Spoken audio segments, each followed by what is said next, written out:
চাকৰি মুকলি হৈছে মেট্ৰিক উত্তীৰ্ণ হোৱা হাজাৰ হাজাৰ নিবনুৱাৰ বাবে চাকৰি লাভৰ বৃহৎ সুযোগ আহি পৰিছে দেশৰ ডাক বিভাগত মুকলি হৈছে হাজাৰ হাজাৰ পদ 21413টাকৈ চৰকাৰী চাকৰিৰ বাবে আৰম্ভ হৈ গৈছে আবেদন সমগ্ৰ দেশৰ ভিন্ন ৰাজ্যত মুঠ 21413টা পদ মুকলি হৈছে ইতিমধ্যে 10 ফেব্ৰুৱাৰীৰ পৰা দেশজুৰি আৰম্ভ হৈছে আবেদন প্ৰক্ৰিয়া ডাক বিভাগত দেশজুৰি মুঠ 23টা সাৰ্কুলত 21413টা পদ মুকলি হৈছে খালি হৈছে গ্ৰামীণ ডাক সেৱকৰ বাবে 21413টাকৈ পদ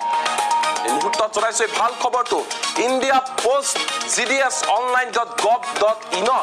গৈ আপুনি ইচ্ছুক প্ৰাৰ্থীয়ে আজিয়ে কৰক আবেদন মেট্ৰিক উত্তীৰ্ণ হোৱা 18 পৰা 40 বছৰ বয়সৰ সকলো প্ৰাৰ্থীয়ে আবেদন কৰিব পাৰিব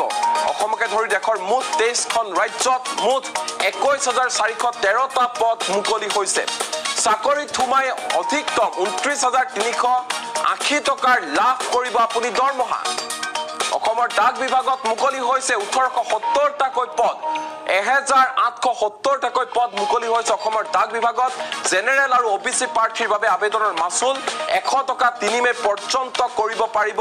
অনলাইন আবেদন ব্ৰাঞ্চ পোষ্ট মাষ্টাৰে লাভ কৰিব 12000 টকাৰ পৰা 29380 টকাকৈ দৰমহা এসিস্ট্যান্ট ব্ৰাঞ্চ পোষ্ট মাষ্টাৰে লাভ কৰিব 10000 টকাৰ পৰা 24470 টকাকৈ দৰমহা এই মুহূৰ্তত অতিকে ভাল খবৰ আহি পৰিছে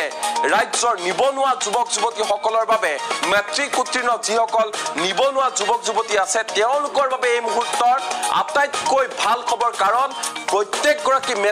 মেট্ৰিক উত্তীৰ্ণৰ বাবে আহি পৰিছে সোণালী সুযোগ এই সোণালী সুযোগ আগবঢ়াইছে চৰকাৰে 21413টাকৈ চৰকাৰী চাকৰিৰ বাবে আপুনি আবেদন কৰিব পাৰিব অসমকে ধৰি মুঠ 23খন ৰাজ্যত মুকলি হৈছে 21413টাকৈ পদ লোভনীয় দৰমহাৰ সৈতে মুকলি হৈছে এইকেইটা চৰকাৰী চাকৰি হাজাৰ হাজাৰ নিবনুৱা যুৱক যুৱতীৰ বাবে এই মুহূৰ্তৰ অতিকে ভাল খবৰ পলম নকৰিব ইতিমধ্যে 10 ফেব্ৰুৱাৰীৰ পৰা আৰম্ভ হৈ গৈছে আবেদন প্ৰক্ৰিয়া অহা 3 মে পৰ্যন্ত আবেদন কৰিব পাৰিব অনলাইন আবেদন আপুনি কৰিব পাৰিব 21413টাকৈ চৰকাৰী চাকৰিৰ বাবে আৰম্ভ হৈছে আবেদন যিসকল মেট্ৰিক উত্তীৰ্ণ আছে তেওঁলোকৰ বাবে এই মুহূৰ্তত অতিকে ভাল খবৰ কাৰণ মেট্ৰিক উত্তীৰ্ণ কৰিব পাৰিব আবেদন